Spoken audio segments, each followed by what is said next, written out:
For everybody who's just coming on, we're just going to wait a few minutes for some more people to come on. Then I will start the Zoominar, Revisiting Practice Direction 12J. And that's going to be probably about two minutes' time.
Okay, I'm going to start now.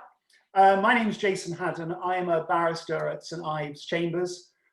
We are hosting a webinar or Zoominar, Revisiting Practice Direction 12J, Understanding Domestic Abuse in the Family Courts. The aim of the Zoominar will focus on me reminding you of all the important aspects of Practice Direction 12J, discussing how it's working in real life. Then Alyssa Howard, who's also a barrister at St Ives Chambers, will discuss some case law with regard to fact-finding hearings and the like. Then we'll have a general discussion with Professor Shazia Choudhry, who's the co-author of a report with Women's Aid called Domestic Abuse, Human Rights and the Family Courts. And you can send questions through the question and answer scheme of Zoom, which we will try and deal with at the end when we do the kind of question and answer session with Professor Choudhry. So let's try and go back in time to a world before the pandemic, if you can remember such a time.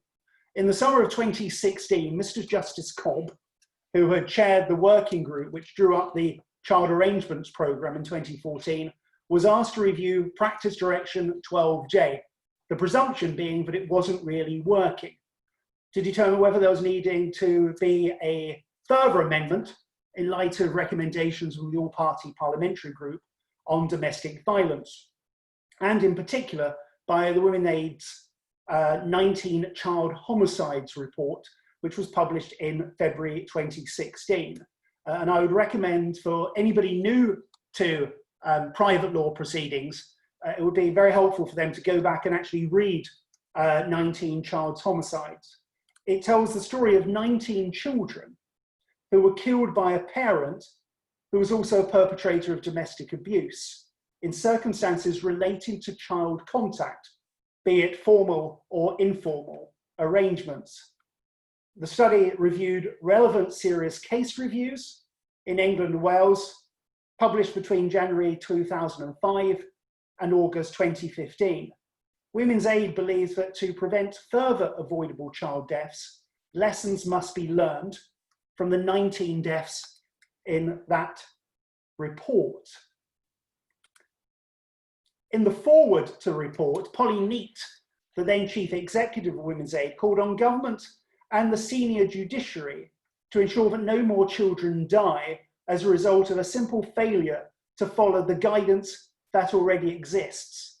And one of the critiques I think most of us have with regard to Practice Direction 12J even now is a lack of formal compliance or understanding by judges, by the judiciary, and also by CAFCAS, particularly with regard to understanding coercive control, how it works, and how it affects both women and children. And I say women, statistically it's predominantly women who suffer this form of abuse, although I accept, and I've had experience of it myself, men who have suffered these types of abuse. But when you look at the statistics, it's predominantly women and mothers.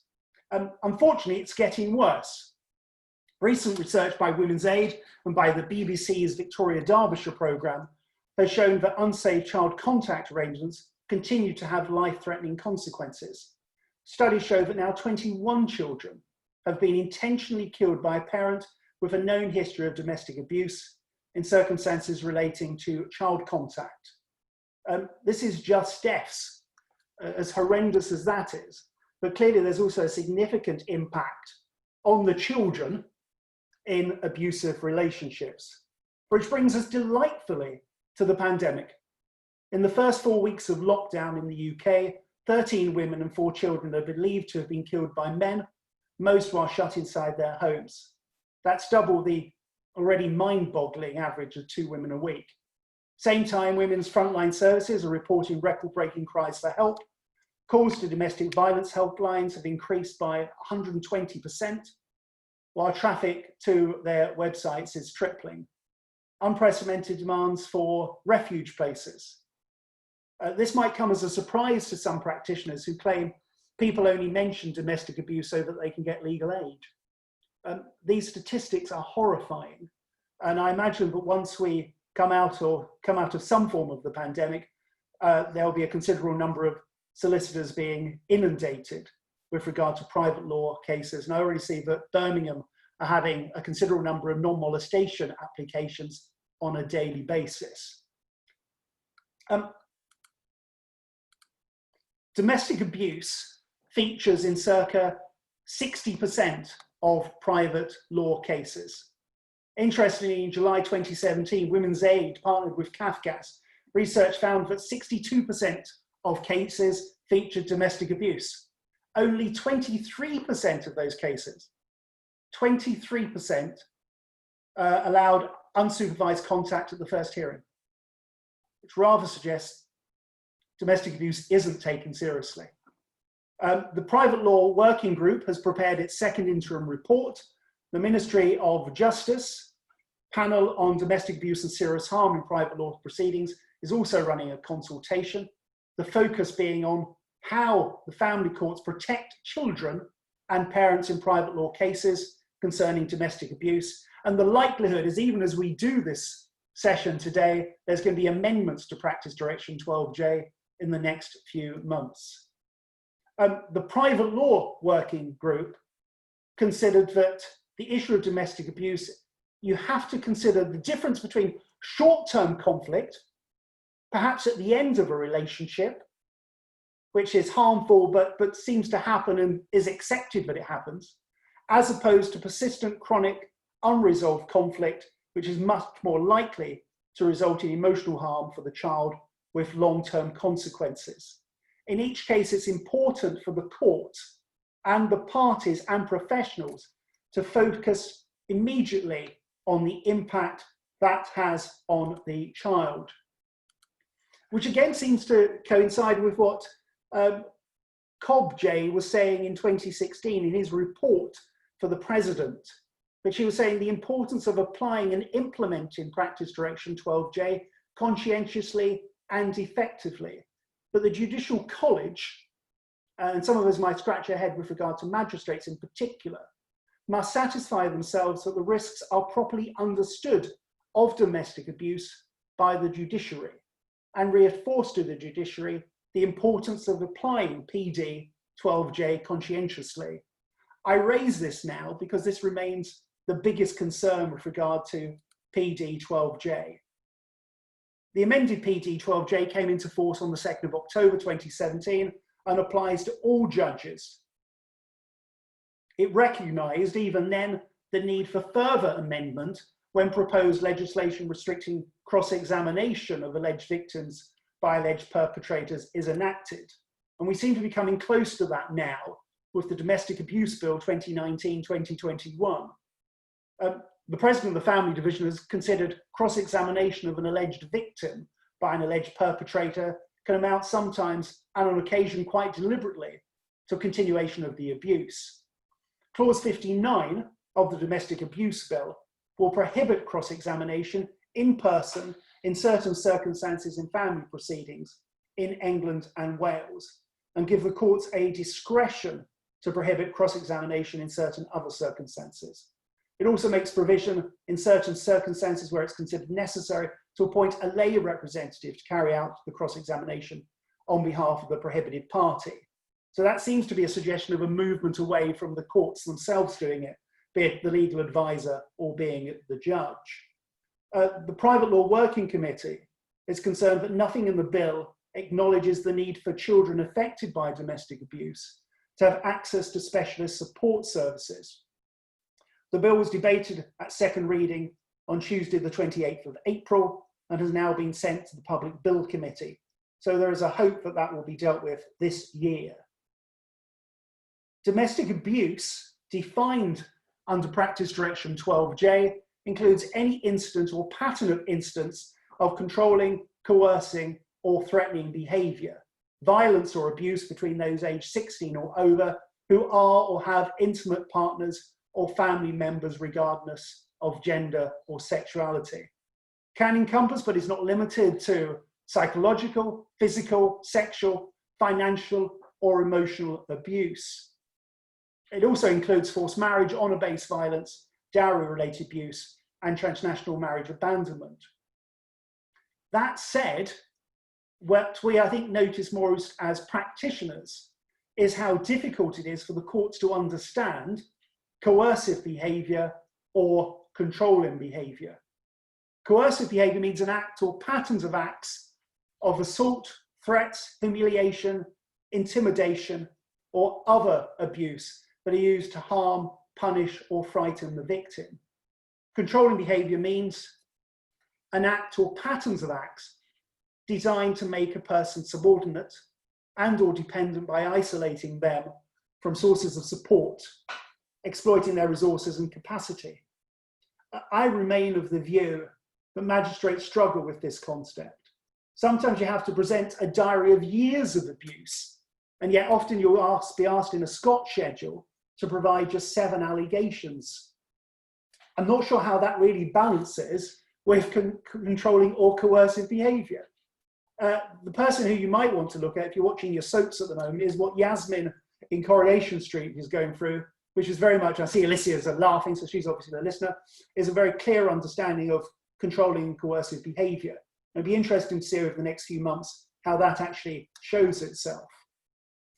Section 4 of the PD 12J talks about domestic abuse being harmful to children and puts children at risk of harm whether they are subjected to domestic abuse or witness one of their parents being violent or abusive to the other parent. Children may suffer direct physical, psychological, and emotional harm. We know that. That's much more straightforward for people to understand. But very often it's the indirect, almost the lived-in feel of how domestic abuse takes their life and develops that going forward, not only in their relationship and educational ability, but going forward and forward and forward over a considerable number of years.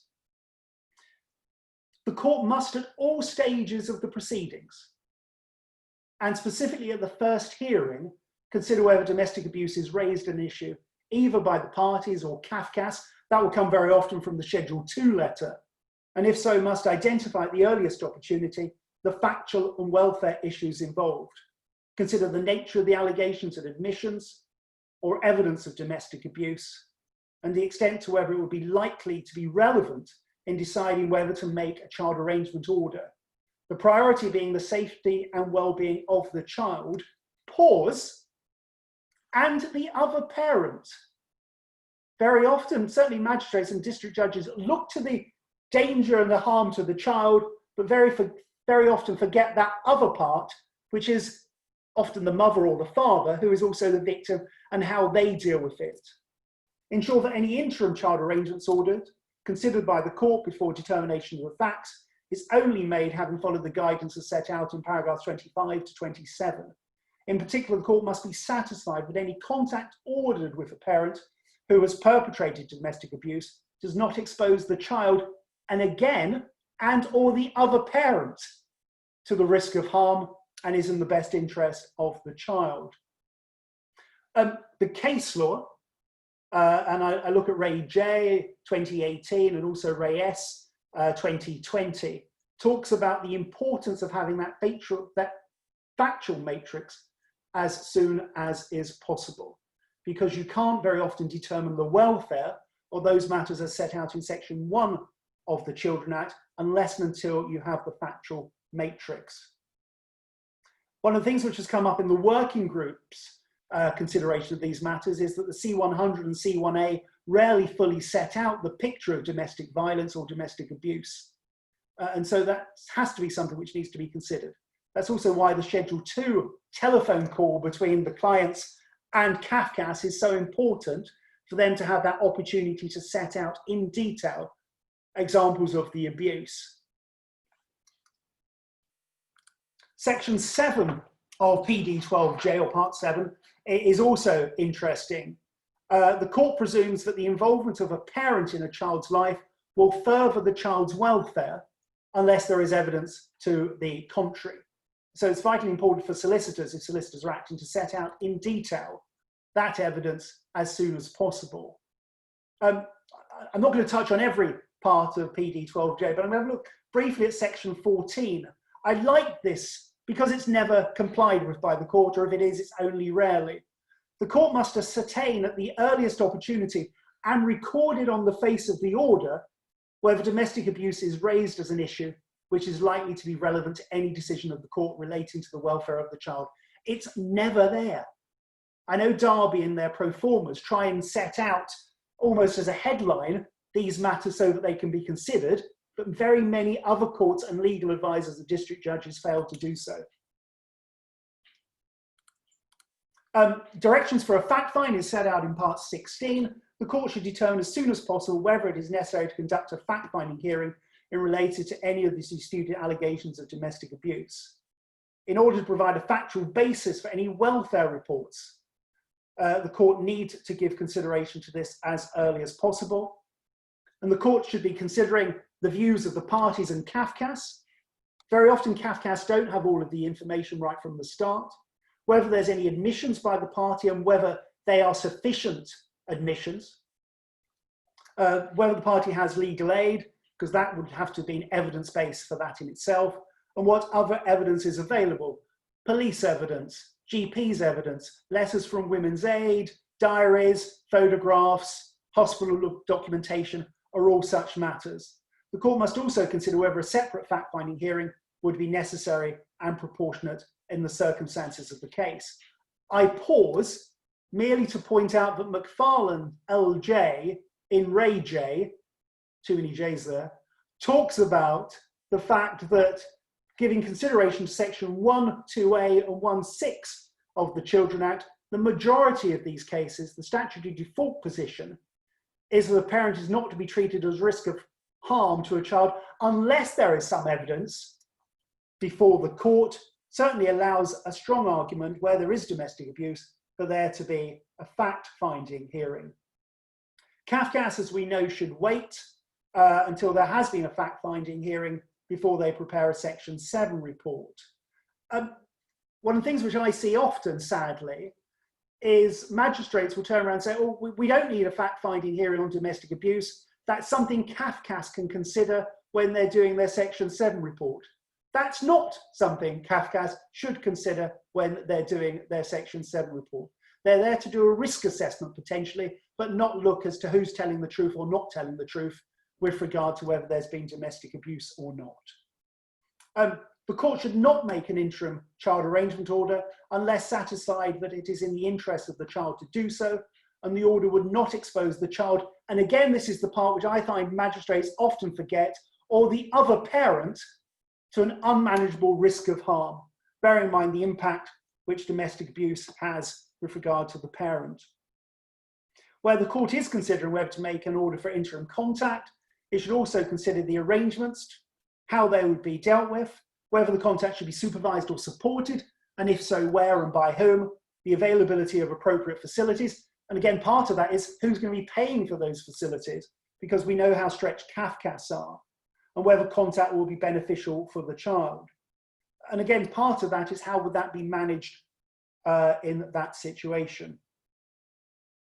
For situations where it's found that domestic abuse has taken place, paragraphs 32 to 34 provide the court must consider whether any third-party involvement is necessary, such as social worker or psychiatric assessment. I rarely see this.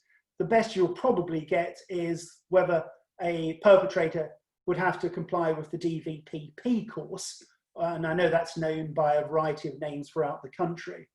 But it goes down to resources, sadly, it seems, for pretty much anything else.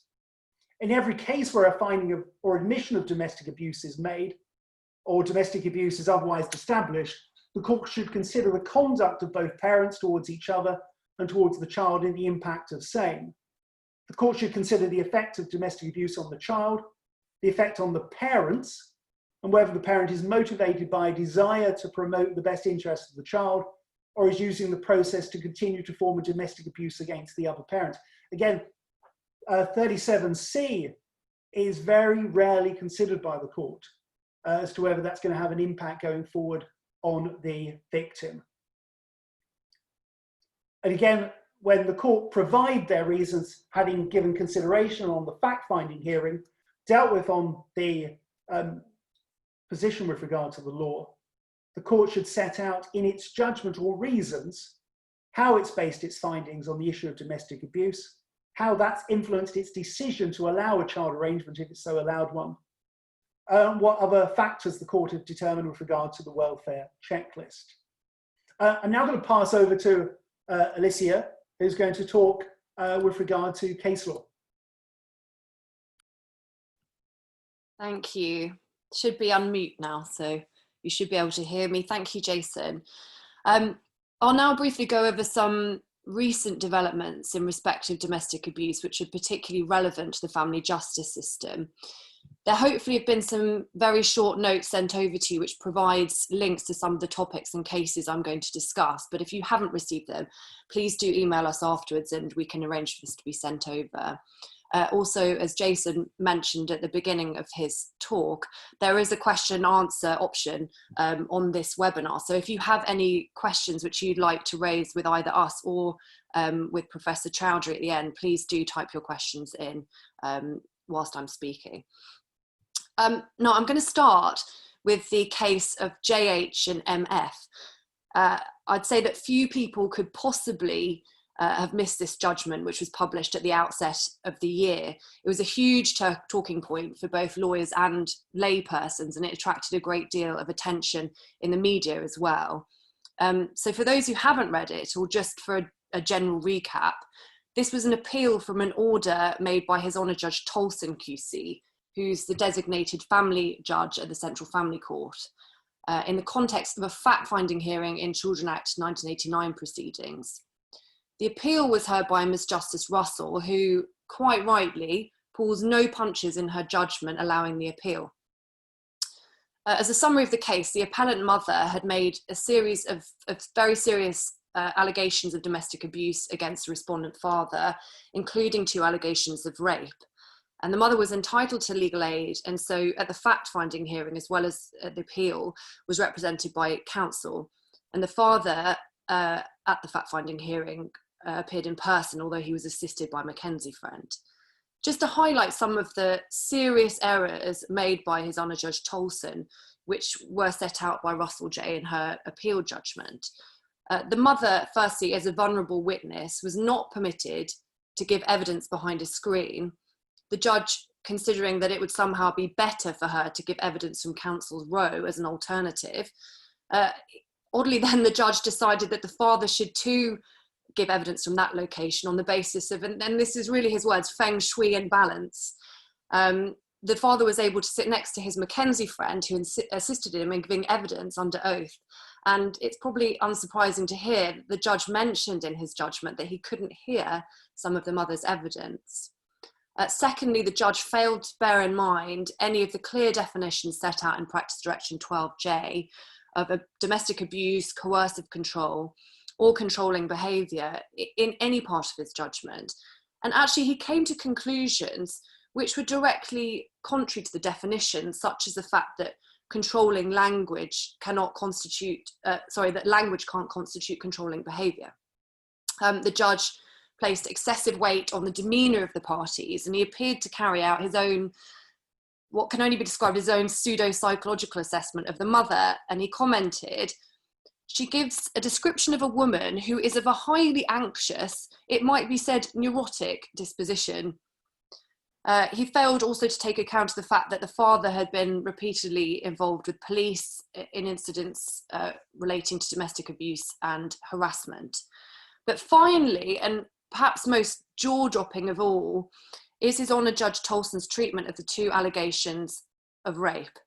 In respect to the first allegation, although the judge accepted that the mother told the father to stop and that he carried on for at least a few minutes, the judge found that there was no rape on the basis that the mother took no physical step to encourage the father to desist. And it was also of note that she had not reported the matter to the relevant authorities afterwards. In respect to the second allegation of rape, the judge again found there was no rape on the basis there was no evidence of a struggle, and that the mother could have made what the judge called making life difficult for the father by preventing the removal of her pyjama bottoms. As Justice Russell rightly made clear, that the family court cannot take an approach such as this, which is so wholly at odds with that which is applicable in the criminal courts in allegations of rape. Most notably, that it's acceptable for penetration to continue when a person's asked to stop, that it's necessary for a victim to physically resist penetration in order to signify their lack of consent, and that it's necessary for victims of assault to report it to police or other authorities. And the outcry from this judgment prompted a letter, and again this is referred to in the notes which hopefully you'll have. The link to the letter was published on Twitter. It was signed by 130 family lawyers, practitioners and domestic abuse charities, asking for more to be done than just judicial training, which cited a prevalence amongst family law judges of what can only be politely called as outdated views, and a failure to follow the practice directions enabling victims to have a fair trial. The letter made a series of proposals as to how the courts could improve their handling of domestic abuse cases, such as the presence of domestic abuse champions in family courts who could monitor how the court deals with cases involving domestic abuse and whether or not there's been compliance with Practice Direction 12J. The former president of the Family Division, Sir James Mumby, also dealt with JH and MF in his speech, which is entitled "The Crisis in Private Law." And again, there's a link to that in the notes, and it was published on the Transparency Project website. And he commented that His Honour Judge Tolson's case revealed in painful detail and with profoundly distressing clarity the failings of the family justice system. Interestingly, in his speech, Sir James Mumby comments that the entire case was what he says is inevitably distorted by the fact that the woman had legal aid and the man did not. And he proposes that means-tested legal aid should be available to respondents also in cases where there are allegations of domestic abuse. And perhaps this is something that we can go on to discuss in our discussions with Professor Choudhry. In addition to the call for legal aid to be extended, Mumby's speech sets out around 20 other measures which he proposes could improve the way that family courts deal with cases involving domestic abuse, such as better court facilities, so as to separate alleged victims from perpetrators. I know that I have certainly experienced very uncomfortable situations whereby a perpetrator has been able to actively approach my client in court. I'm sure Jason's come across the same situation in practice. Also ticketing system for judges in cases involving serious sexual offences, which already exists, of course, in the criminal courts. And also, Sir James Mumby pointed to the need for greater transparency in family courts so that we can see what is being done, or in fact, what's not being done at all levels of the family court.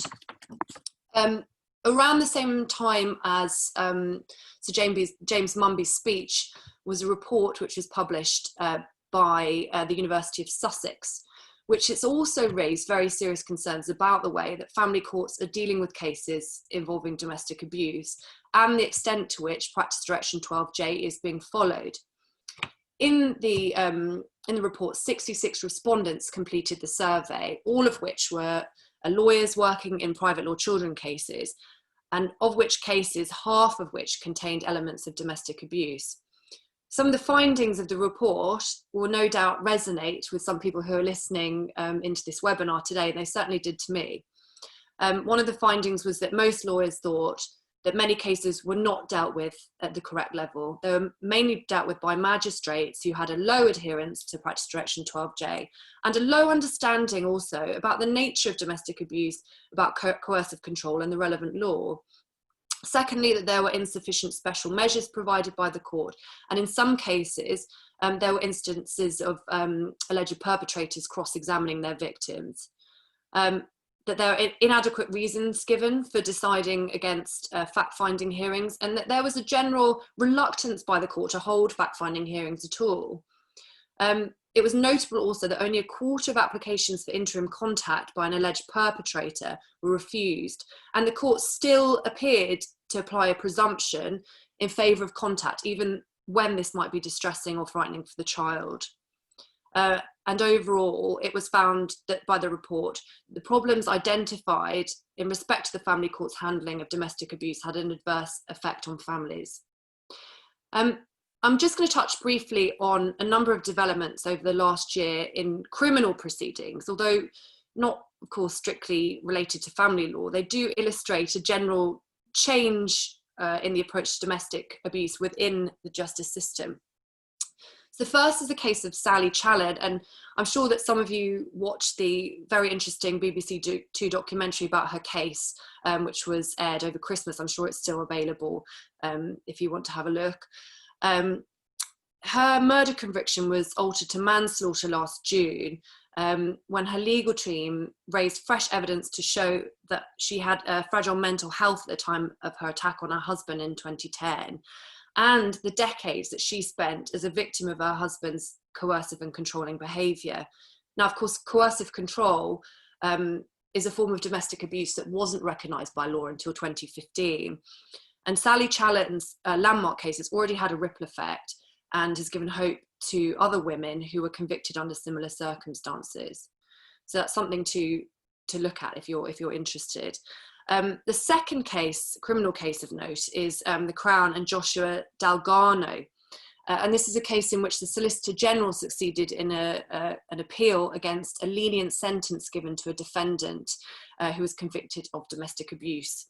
And the Solicitor General referred this case under the unduly lenient sentence scheme, which was extended in September 2019 to include 14 new offences, including domestic abuse. The defendant's sentence, which was originally a 24-month community order, was then increased to a term of 3 years imprisonment.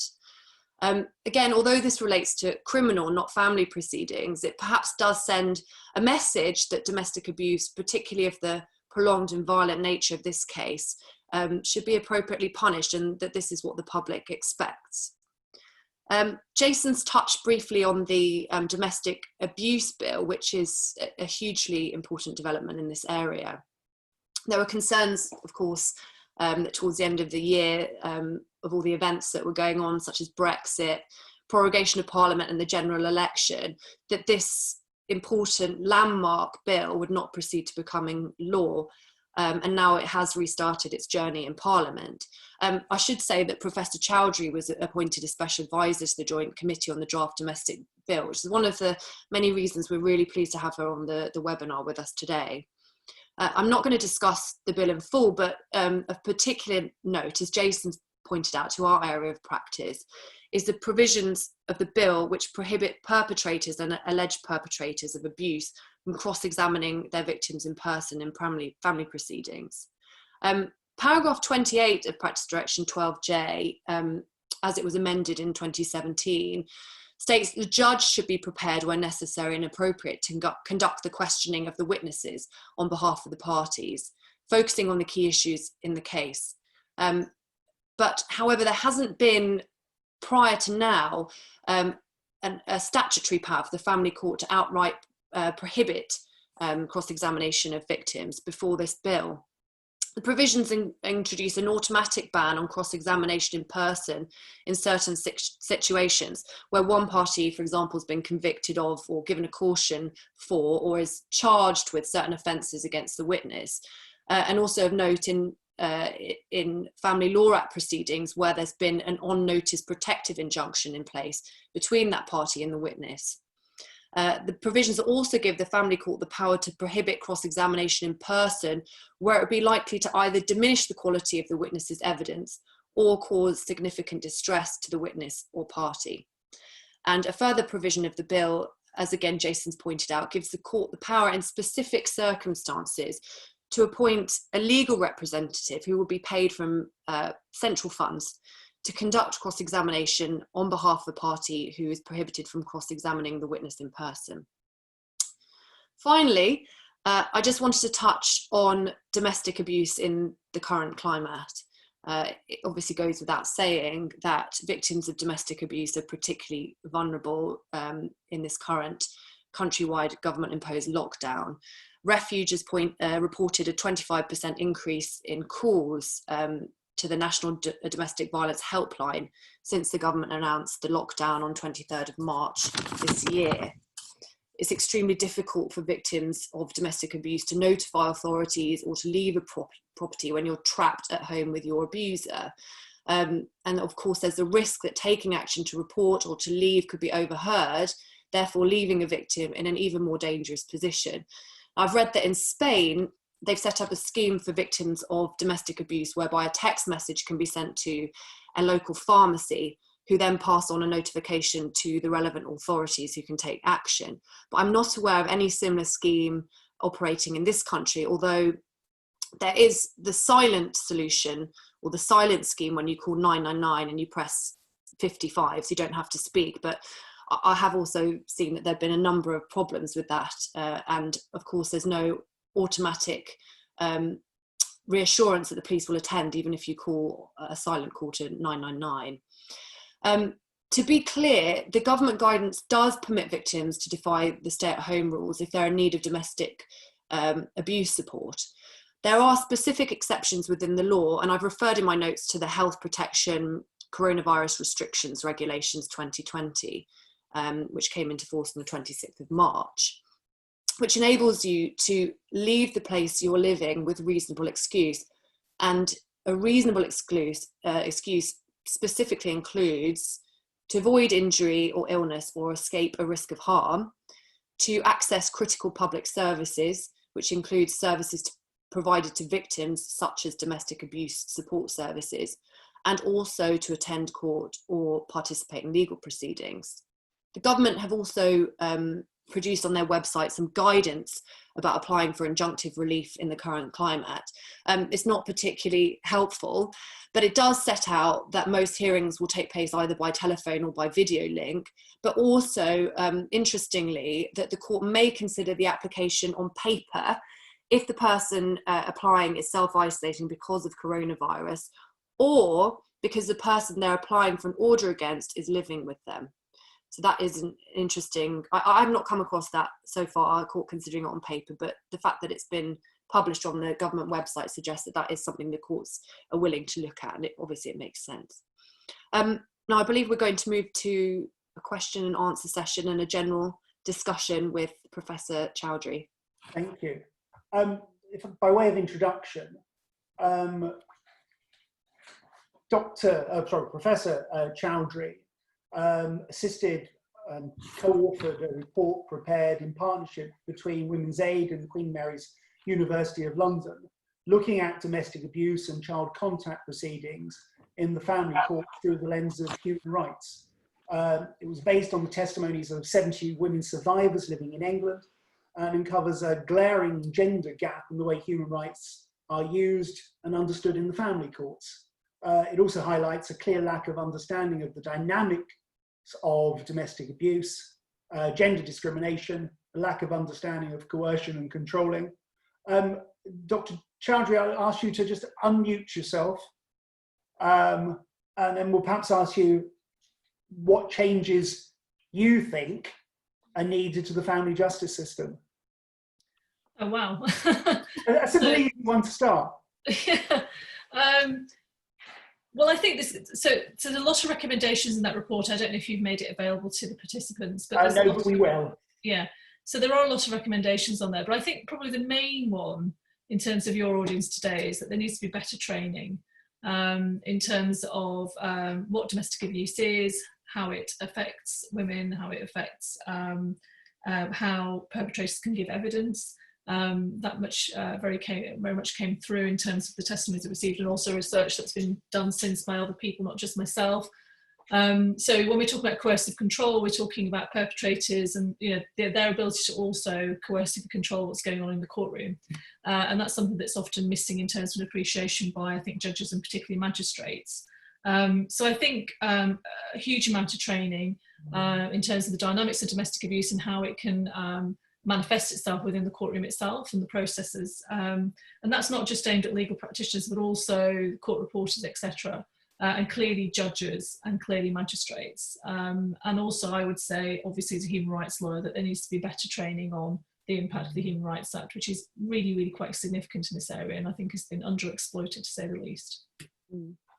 Professor Choudhry, there's obviously been quite a lot of focus on judicial training in respect of domestic abuse, but before we became live we were talking about training for practitioners. Now I don't know whether Jason comes across this, but particularly in a recent case that I've done, without giving obviously too many details, I still see arguments being run such as, these are historic, she didn't report it to the police, she didn't leave the relationship, as an excuse for not holding a fact-finding hearing. And I don't know whether you think that training for family law practitioners is also something that would be useful in the area of domestic abuse. I think so, and I think a lot of lay people assume, and I think actually a lot of academics assume that you are getting training as legal practitioners and judges, and then the reality is that that you're not on a kind of regular basis. Even judges, it's incredibly difficult to find out how much training they actually get, and it turns out it's not very much. And it's also optional, I think, so it's not even mandatory. And I think it's something like a 2-day, and the only reason I know that is because I know somebody who does the training. So that's the only way to find out. So if it's like that for judges, then I can imagine how patchy it is for family practitioners. I think we assume that because we now have obviously professional associations and specialist associations within the profession, that they will then be providing this training, but they clearly aren't. And those comments that you just made, I mean, those are all kind of, attitudes which are really, really problematic, which we wouldn't, which are very outdated. If you have an understanding of domestic abuse, clearly that it doesn't matter when it took place. And also it's very difficult for women to tell people about it in the first place. And that often, it's usually historic because maybe they have told somebody they've had a terrible experience, so they're never going to tell anybody again. So, these are kind of tropes that are still, it's depressing to hear that they're being used still today. Two points flow from that. Historic is used in pretty much every case. And it comes from magistrates, and it comes from legal advisors, and it comes from district judges. But this is domestic abuse which happened 2 years ago, happened 4 years ago, happened 6 years ago. The father, and I apologize for saying the father, but very often it is, the father has had contact with the child since these historic allegations. Why are we even talking about it now? Yeah, so I think that's just a huge misunderstanding of the impact of domestic abuse, both on the victim, but actually both victims, the child and the mother. In that case that you just talked about, that example. So we know from research that children experience domestic abuse by witnessing it. And that, obviously they're going, if they're being forced to have contact, they'll have contact. And that, they often compartmentalise, if they're managing it well, they compartmentalise their experiences of domestic abuse with their father, put them in a kind of safe place somewhere in their psyche, and then carry on with what they have to do in relation to this person. But the fear never goes away from what we know about research in relation to children. So the fact that children are complying with contact isn't necessarily an indication that it's safe for them and it's a good thing to have. And I think in terms of the historic, it happened 2 years ago, 4 years ago, the point is domestic abuse is prevalent in that relationship, and therefore as a result that relationship has a power dynamic in it that's never really been addressed at all. So historic, I mean, it's concerning to hear it being used in this way. used, I think, and Alicia can say, take a different view, or people can question in, but I think it's been used pretty much all the time. Yeah, in and these accepted cases. by the courts as well. Yeah, led by courts. Yes, absolutely. Wow. Particularly magistrates.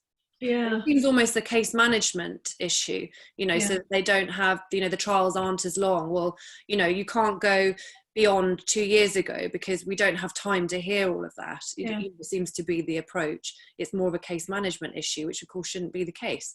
No, and also if you've got, so presumably you have, you know, the witness there, you have the victim, she's saying, well, you know, so at the end of the day, as we know, it's often one person's word against another, and they have to decide on the day who they're going to believe. And this is the real issue that comes across whenever we do any research with survivors of domestic abuse, is that, you know, they feel like, you know, they feel they're expressing exactly what's happened to them, but there's just this sort of culture of disbelief. It's almost a kind of cognitive dissonance which occurs whenever a woman tells somebody that she's suffering from domestic abuse. So the irony is that, you know, you haven't told anybody about it, or you told us about it 2 years ago, or told us 4 years, and then they'll be sitting in front of the judge and the magistrates and telling them about it, but they still won't be believed. So it's kind of quite ironic, isn't it, that, you know, this is 2 years ago, but now I'm going to tell you right in front of you now, this is what happened to me, and there will still be a kind of element of disbelief there. It's really quite strange.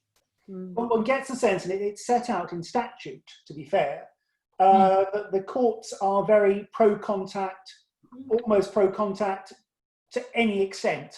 It doesn't matter if the domestic abuse was there. Even if we made a finding that domestic abuse was there, there must be contact because that's in the child's best interest. That's in the child's best interest, and that's the mantra. Yeah, and I think that's incorrect. I mean, so we have, you know, trying to remember the case, is it re-aged cogent reasons? It's a cogent reason to refuse contact if domestic abuse is there, and you can demonstrate that it's not in the interest of a child who is saying, this is the other issue that comes up a lot, and not just in my research, but in other research by other academics, that children aren't being listened to either, and that's a pretty important principle in the Children Act as well, which I think overrides anything that came after that in terms of. Are you referring to the obligation to consider both parents for contact? Is that what you're talking about? Yes, pretty much so. So obviously Section 1 of the Children Act is clearly way more important than that, and that's actually listening to children. And if children are saying quite clearly, and we hear this consistently, they're saying to court reporters, and these are Gillett competent children as well, and these are children who are sort of 8 or 9, you know, who are able to express their opinions and say, I am scared of this person, I do not want to have contact with them. They are not being listened to. No, I've got a case going on at the moment, which is and that's where you can say, so there's a misunderstanding, I think, of what the law is actually requiring them to do too. And quite apart from that, before all this, we also have lots of case law talking about the need for a cogent reason, enough to refuse contact, or at least to have supervised contact. But then that sets up a whole other set of issues, doesn't it? Professor, on the ascertainable wishes and feelings of the child, we then move into that child's being alienated, that child speaking from the mother's voice because there's been parental alienation, which is the other big driver, it seems, where you have domestic abuse in one corner and you have parental alienation. And sometimes it's clear that people have alienated children. We get this in cases. In other cases, it's certainly more subtle if it's actually happened. I mean, I think it's not a coincidence that there's been a huge increase in discussions of parental alienation over the last sort of 10 or 20 years or something. You know, before, as you say, there might be cases where, I mean, I prefer to call them kind of implacably hostile rather than parental alienation, because I think it kind of gives credence to this, as I was saying to you earlier before we started, that most academic researchers find parental alienation just not a valid concept. I mean, research-wise, it really isn't.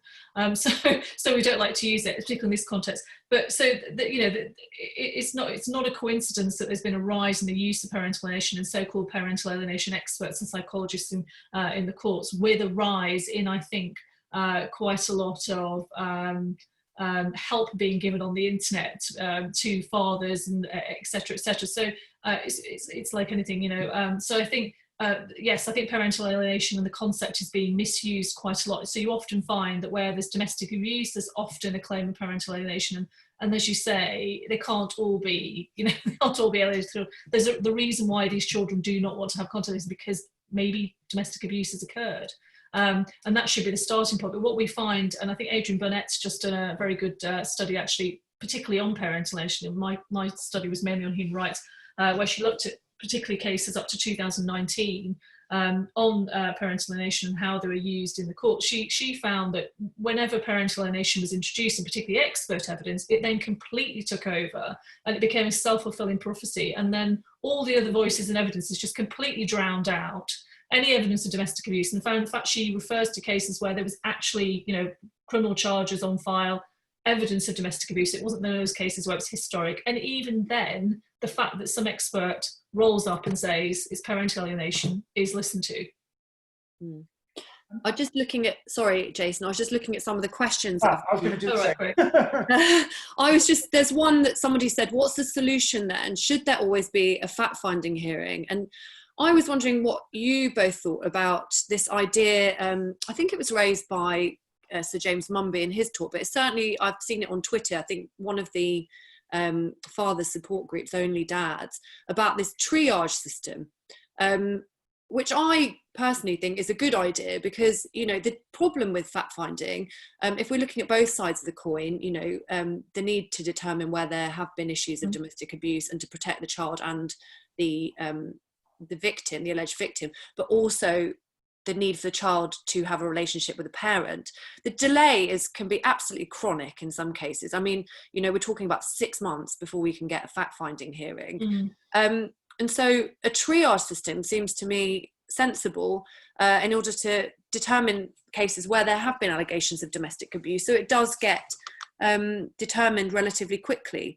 Although really the practice direction does intend for us to do that. As Jason said, we're meant to put on the face of the order at the earliest opportunity where domestic abuse is an issue, but it's just not happening. But I just wanted to know what your thoughts were about this triage system that's been proposed.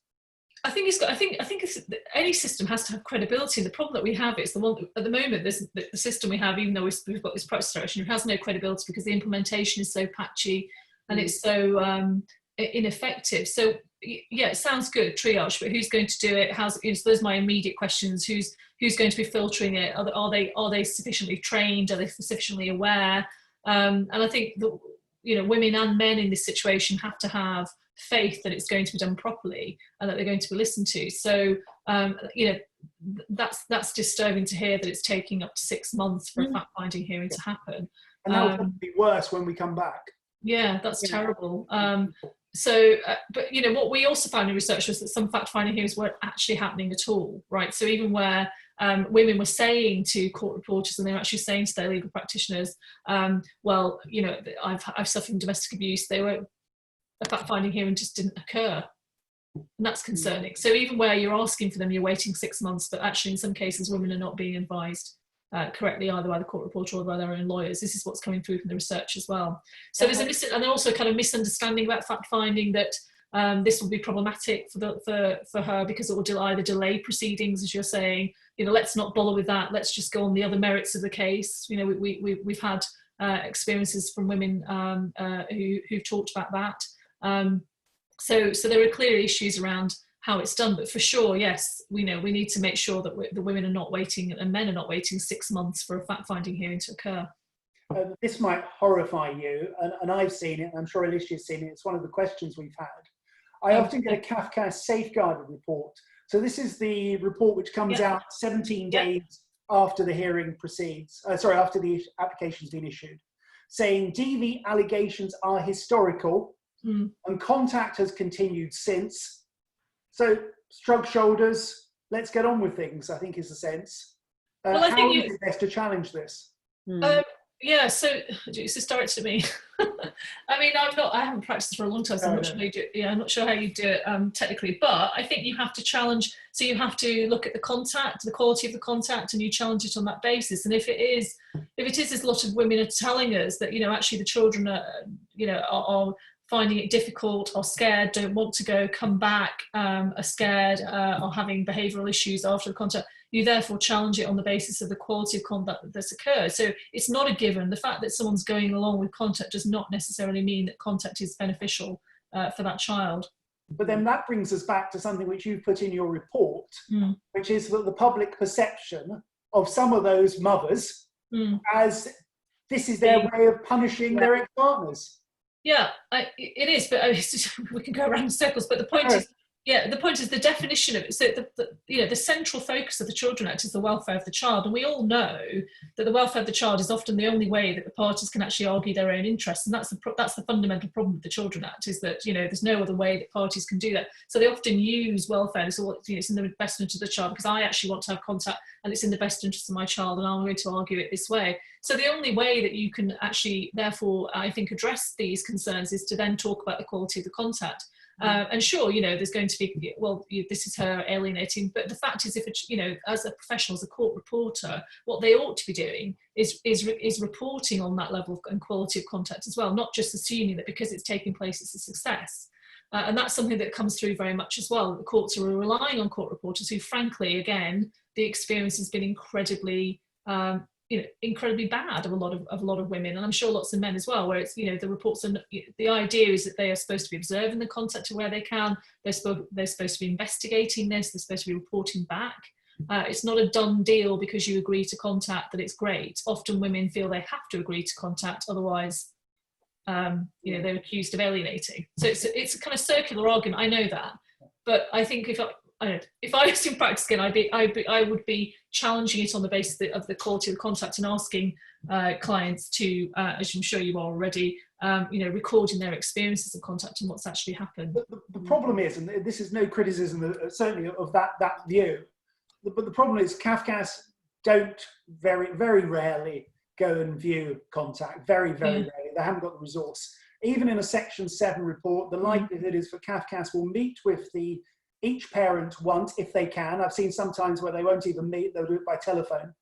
That meeting will either take place at the child's home, the school, or the Kafkas offices. There won't be any supervision of contact. They don't consider, and I think Alyssa will tell me if I'm wrong, or other people can tell me I'm wrong on questions, they don't consider the quality of contact as part of their welfare report. Well, that's bizarre. Well, I think that's right. Alyssa, do you disagree? No, I don't disagree. Well, that's really depressing. I just want to tell you.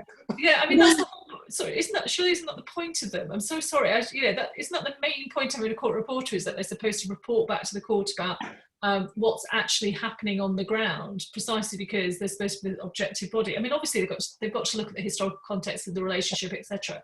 But I would have thought that, how the child is experiencing contact, particularly if you've got one party saying, I presume, that this contact is not a success, it's harmful, we are living in fear, that's one of the things that they ought to be therefore looking at in terms of evidence, because it seems it's a bit odd therefore. So they're using the evidence of contact happening as a good thing, but at the same time saying the quality of the contact isn't necessarily relevant. So it seems a bit odd to me, a bit circular as well. Yeah. There's a lot of that about. Yeah, there is a lot of that about. I mean, I think this. So, I mean, again, I think this. Hope this came across in the report, and again from our research as academics, is we realise this is family laws, as you all probably know. It's not just down to one aspect, right? So obviously, we're legal practitioners, we're academics, we do our bit, but for sure, Kafkas has to hugely improve. The courts really rely on them to do their job properly, and there has been a sustained level of research demonstrating that Kafkas is, unfortunately, not, for whatever reason, because of resources usually, I think, doing as effective a job as it could do. And for sure, that's an area of improvement as well. So let's add that to the list of what needs to improve. I marked one quote from your report, which I thought was very interesting, and I'll just read it out. Yeah. One of the people who assisted with the report said, I think at one point I lost my temper and said to the judge, would you allow your child to be anywhere near this man? And he said, that's not the issue. Well, actually, it is. Is it? Well, yeah, it is, because I think she's saying she's asking for an objective standard to be applied, which is, well, if you had this objective evidence that I'm just giving to you that, so-and-so had hit so-and-so, or, the child had seen this and the child is scared, would you allow it? I think it's a perfectly reasonable question for a person to ask. What, without wanting to change the subject entirely, why do you think that, I mean, the same message has been conveyed since 2004, when obviously Women's Aid raised these issues, and then led to the instigation of Practice Direction 12J, and various reports. I mean, your report in 2018 as well, COBJ's review in 2017, and probably the Family Justice Panel are about to report as well, aren't they? And I'm sure the same issues are going to be raised again and again and again, but nothing really gets done. And why is it that the family justice system is so woefully behind other areas of law, such as the criminal justice system? Why do you think, Professor? I know some people think that it's because there's a lack of transparency and therefore there's not a huge amount of monitoring that can go on. I'm not. I'd be interested to hear your views on this. I'm not completely convinced that we should. I mean, after all, the reasons behind why we have privacy in the proceedings is to protect the children. Okay, so but I think the lack of transparency doesn't help in terms of, and I think also the way that I also think the way that the law is structured is also, I think, a bit disingenuous. And I've just referred to this earlier. This idea that it's only about the child's welfare. I mean, it clearly isn't, because it leads into a situation where you're having to constantly try to use the children's welfare to argue your client's position, when effectively, that's not, so I think this is why I think the Human Rights Act is really important, because it allows courts to actually bring in quite clearly and transparently all the parties' interests, which is the mother and the father and the child, and then we give preference to the child's welfare at the end of it, but at least it allows a discussion in terms of what the father or the mother wants and their rights as well, as you said, their right to family life. And I think it's partly about the structure of our system in terms of the transparency. I think also partly about our legislation, the way it's developed as well. I think not adhering to the Human Rights Act is probably a mistake as well, and that happens too often. So where people feel they're being heard, and so there's a lot of distrust in the system as well. As you often, I'm sure you've seen it on social media, people complaining about the fact they haven't really understood why the decision's been made that's been made in the way that it might do in criminal proceedings or whatever. So I think there are some real structural problems that can't be solved overnight. But I think probably the lack of transparency is probably the main reason, because I think it then leads, there's a level of, I don't know. I mean, there's not much impetus for change, is there, if no one actually knows what's going on? And it's interesting that there was such an outcry over that, His Honour Judge Tolson's case, which was publicly available. I'm afraid, although this was obviously at the far end of the spectrum, this is not that unusual, and these outdated views and comments, I've heard them before, in judgments given in cases involving domestic abuse. It's not unusual. This one was a very shocking case, but that there are elements of that in a lot of cases that I've done, a lot of judgments that have been handed down. So I think it's when people can actually see what's going on in the family justice system, it's really quite shocking. Yeah, I mean, I was going to say on an academic level, but it's not an academic level. But this is also a demonstration of gender. That it's not a coincidence, right? So family law, private area, the private arena. We know that women have always suffered in the private arena. Again, it's a structural example really of the kind of gender bias and discrimination. There's plenty of evidence of it now in all the research that we're doing. This is an area that's predominantly where it's women who are put in these situations and double standards being applied to their evidence, etc. And we've seen that in criminal law, obviously, in relation to domestic abuse before in the past, but they seem to have got their act together on that, whereas family law, I think, still hasn't really addressed those kind of gender concerns. It's also interesting that in absolutely every report, and I know that one of the questions we've had also touches upon this in part, in every report over the last X number of years, there's the call for a need for improved education and awareness and training and learning. But nothing very much seems to be happening on that, despite every report saying this needs to be done, this needs to be done, this needs to be done. Yeah. I mean, I'm hoping that so there has been a lot of research coming through now, and I think we're getting better as academics in terms of sharing our research as well. And I think I feel as if there is a kind of a momentum at the moment, about the family court system. We are having, we've got James Mumby talking about it in public. We've got all these reviews going on, and I feel like there is, it's a lot better than it used to be, which is, there's a lot more research being done, and so it's being opened up, even though officially it isn't opened up. We are hearing from women. But the attitudinal changes, what I was talking about earlier before we started a seminar with you, it is still there. It's very, very problematic. It's sort of this culture of disbelief. And so when we're talking about training, we're also talking about trying to change attitudes within those stakeholders within the system, whether they're judges, whether they're practitioners, whether they're court reporters, because they are microcosms of society, and societal attitudes towards domestic abuse are still very problematic, which is women aren't believed, even when they're telling you in the blue in their face, this has happened to me, and that has to change. So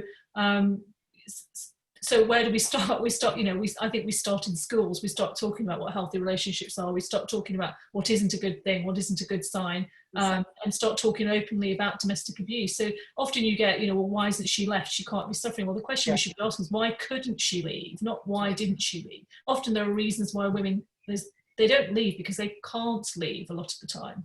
Whether that's because psychological or practical. Sorry? Often I find in court cases that the mother, and it's mostly the mother again, I apologise, the mother is criticised for not leaving. Yes. But then that's part of the coercive and the controlling approach with regard to where we're dealing with. And also they're afraid to involve social services because then they're concerned that the children will be removed because of a failure to protect. Yeah. So it's a catch-22 situation, So isn't it? have you heard of the planet analysis that's been done? I'm just wondering what might be useful for. Oh right, okay. So this is I think it's sorry? It's touched in your report. Oh yeah, so the planet, I think the planet, it's been around for ages in academic circles, but I think it really explains exactly why we are where we are in family law. So the planet analysis of domestic abuse is it's operating on three different planets. So you've got the criminal justice planet. So a domestic abuse victim comes into the criminal justice system, has a completely different experience. She's a witness to her own domestic abuse. However, we know that they've got a lot better. She's treated with empathy and sympathy, hopefully, and she's told not to allow contact between the perpetrator and the child because it will breach bail conditions, etc. So it's a very clear message from criminal justice. Then you look at the child protection planet. Again, she complains about domestic abuse and she is told she must not allow contact between herself and the abuser and also the children and the abuser. Very clear again. She goes to the family court planet. What happens? You tell me. She's told she has to maintain contact at all costs. Otherwise, she's accused of alienating her children. Yeah. Or not complying with the Children Act, not being a good mother in allowing contact between the child and the father. And then we also have this very weird thing in family law, I think, that comes from the Children Act as well, which is this sort of separation that somehow you can be a perpetrator of domestic abuse, but you can also be capable of being a very good father. And that, last time I checked, they're not two separate issues. You are the same person. And I'm not saying there isn't a road to redemption for perpetrators, that they can eventually become good fathers. But the point is they have to address, the fact that they were a perpetrator of domestic abuse first and the effect that's had on their child before I think they can then start having a proper relationship with the child. So we have these kind of really bizarre expectations of women in the family court system, and it's no surprise therefore that women are very confused about what happens. So they'll often say in research nowadays, which is really great from a perspective of someone who's been researching domestic abuse for a long time, is that actually the police are doing a great job. I've had a great experience in the criminal justice system, or a much better experience, which never used to be the case. Actually, it was the family court system that was terrible. Because I was told constantly that I had to allow contact and that I had to come across as a reasonable person, and I had to separate the behaviour of this father towards me from the fact that this person was a father to the child. And that's the problem. So I think the planets analysis is really, really powerful in terms of demonstrating to us what the problem actually is and what we're expecting women to do. Because then if they do comply with the family planet, then they're in trouble with the child protection planet, and they're in trouble with the criminal justice planet. So that rather suggests there's no solution. Well, I think the solution is that the family court system has to actually start working with the criminal justice and the child protection. So they're out of step. I think that's the issue. They are out of step in the sense that, at least until the criminal proceedings are dealt with or whatever, or the child protection, that you actually say, right, if you're going to have, depending on what the evidence is, that, you can't just say you have to have unsupervised contact. You have to allow contact. There are ways of doing this that protect her and protect the child. I note we've been over an hour, so it's probably right to close this down, although the numbers we've had of people viewing it even at this stage are phenomenal. But can I, on behalf of St Ives Chambers, thank you, Professor Choudhry, for A, joining us today, and B, the fantastic work which you've done. If people have questions afterwards, then please don't hesitate to continue to send them in, and we'll try and see our best we can to answer them. But again, thank you for Alyssa, and thank you everybody else for joining us. Thank you very much. Thank you. Thanks very much. It was really fun, actually. My pleasure. Not that I wasn't expecting it to be, but no, it was good. Thank you, everybody. Bye-bye. Thank you very much. Bye. Bye.